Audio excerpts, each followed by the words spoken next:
All right, so welcome back again. और आज finally है back day.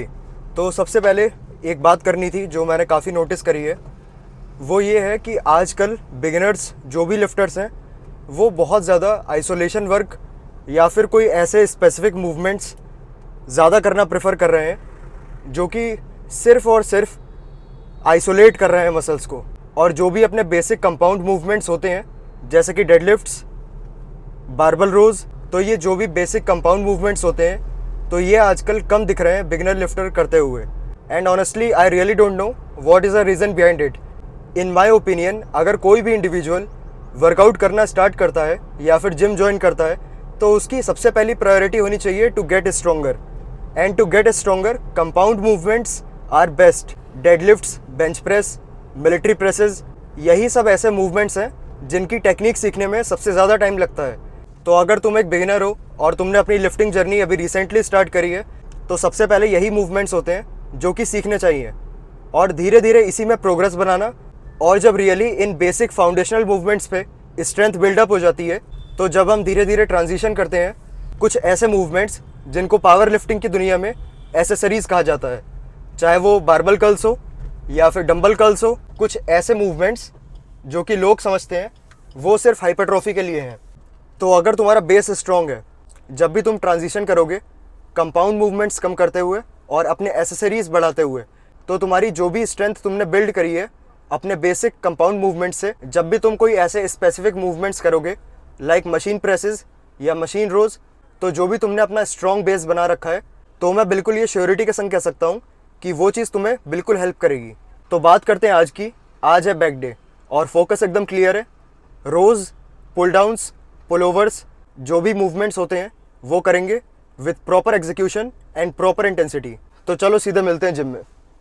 So just like yesterday, जैसे हमारा चेस्ट डे स्टार्ट हुआ था हैवी प्रेसिंग से, वैसे ही आज का बैक डे सिमिलरली हैवी रोज से स्टार्ट होगा। तो हैवी रोज के 2 सेट और उसके बाद फिगर आउट करते हैं कि आइसोलेशन वर्क के लिए क्या करना है। So let's begin.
So one more, just like that.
और बैक के लिए आज का दूसरा मूवमेंट रहने वाला है बिल्कुल simple basic lat pull down.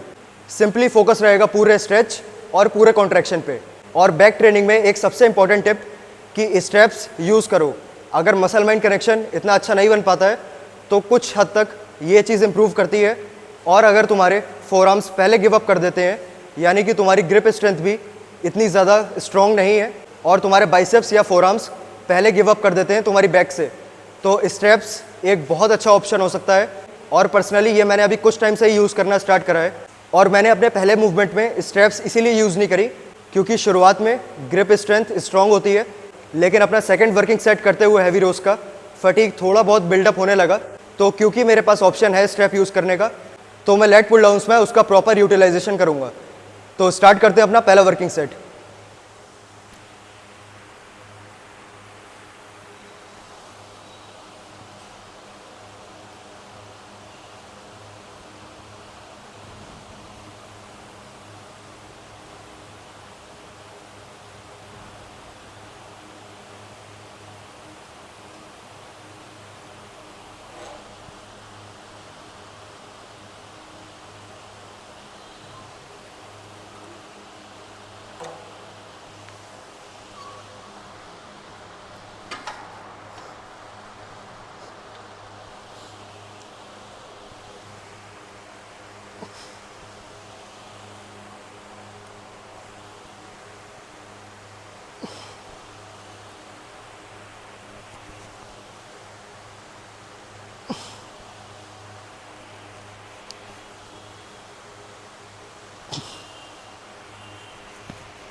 आज के बैक डे के लिए लास्ट मूवमेंट केबल रोज, और इसमें सिंपली फोकस रहेगा सिर्फ और सिर्फ स्क्वीजिंग रेप्स पे। तो जितना पंप पॉसिबल हो सकता है उतना बैक को करेंगे। बस इसके लास्ट 2 वर्किंग सेट और फिर जल्दी से अपना मैंडेटरी काम पंप चेक और फिर सीधे घर पे।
All right, so back day complete. Total 6 working sets under 30 minutes. और करंट फील की बात करी जाए तो बैक आज एक्स्ट्रा पंप लग रही है। अभी टी शर्ट के अंदर ही ऐसा फील आ रहा है कि शोल्डर की विड्थ थोड़ी ज़्यादा इंक्रीज़ हो चुकी है। तो जैसा भी पंप है वो तो रिवील करने के बाद ही पता लगेगा। चलो फिर जल्दी से 1-2 पोज हिट करके पंप चेक करते हैं और निकलते हैं सीधे यहाँ से।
काफ़ी अच्छी पोजिंग और काफ़ी अच्छी लाइटिंग। सो एंड करते हैं यहाँ पे और बाकी बची हुई बात सीधे कार में। तो एक बढ़िया इंटेंस बैक सेशन कंप्लीट और under 30 minutes, total 6 working sets और back fully pumped. And to be real, जो भी बैक का पंप रहा होगा तो वो पार्ट तो घर पे जाके क्लियर होगा। जब मैं वीडियो रिकॉर्डिंग देखूँगा और प्रोग्रेस जब अपनी ट्रैक करूँगा तब पता लगेगा कि बैक में एक्चुअल पंप आज था कैसा। क्योंकि यू ऑलरेडी नो, बैक एक ऐसी मसल है जो कि सामने से विजिबल नहीं रहती है। और बैक सच में एक ऐसी मसल है जो कि काफ़ी कॉम्प्लेक्स होती है, क्योंकि उसमें बहुत सारे मसल ग्रुप्स इंक्लूड होते हैं, जैसे कि traps, lats, spinal erectors, rhomboids, etcetera etcetera. So let's get back to our topic, जो भी बात कर रहे थे, getting stronger in basic movements. जो भी डेडलिफ्ट्स, स्क्वाट्स और बेंच प्रेस के मूवमेंट्स रहते हैं और ऐसे ही जितने भी कंपाउंड एक्सरसाइजेज होती हैं, तो इसमें जो भी स्ट्रेंथ बिल्ड होती है तो वो ऑब्वियसली हेल्प करती हैं। जब तुम धीरे धीरे ओवर द टाइम प्रोग्रेस करोगे तो ऑब्वियसली जो तुमने अपनी बेसिक फाउंडेशन स्ट्रेंथ बना रखी है तो वो ओवर द टाइम तुम्हें बिल्कुल बेनिफिट मिलेगा उस चीज़ का। ऑनेस्टली स्पीकिंग, जब मैं स्क्वाट्स, बेंच, डेडलिफ्ट करता भी था तब भी मैंने कभी 1 रैप मैक्सेस वाली अप्रोच ट्राई नहीं करी। तो मेरी अप्रोच हमेशा 5 to 12 रैप रेंज में रहती थी। अगर मैं अपनी बेस्ट डेडलिफ्ट की बात करूँ तो मैंने 155 kgs for 10 reps and for 3 working sets करा है। और अगर ऑल टाइम बेस्ट बेंच की बात करूं तो 110 kgs for 6 reps and for 3 sets. और अगर मैं स्क्वाट्स की बात करूं तो 120 kgs for 10 reps and again for 3 sets. तो जो लोग सोचते हैं कि मैं हैवी कंपाउंड मूवमेंट्स क्यों नहीं करता हूं, तो इसका आंसर यही है, क्योंकि मैं पहले कर चुका हूं। मेरा बेस बहुत ज़्यादा स्ट्रॉन्ग तो नहीं कहूँगा, लेकिन एक मॉडरेट लेवल पर मैंने बिल्ड कर रखा है।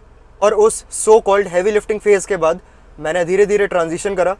अब जो भी मैं स्पेसिफिक मूवमेंट्स करता हूँ, स्ट्रेंथ अभी भी उतनी ही है, या कह सकते हैं उससे ज़्यादा ही है, लेकिन अब वो मूवमेंट्स मेरे लिए प्रायोरिटी नहीं है। तो moral of the story is, over the time priorities change होती रहती हैं। तो आज का काम ख़त्म, अब करते हैं सीधे एक बड़ी पोस्ट वर्कआउट मील और जाते हैं सीधे रिकवरी मोड पे। मिलते हैं कल नेक्स्ट सेशन में।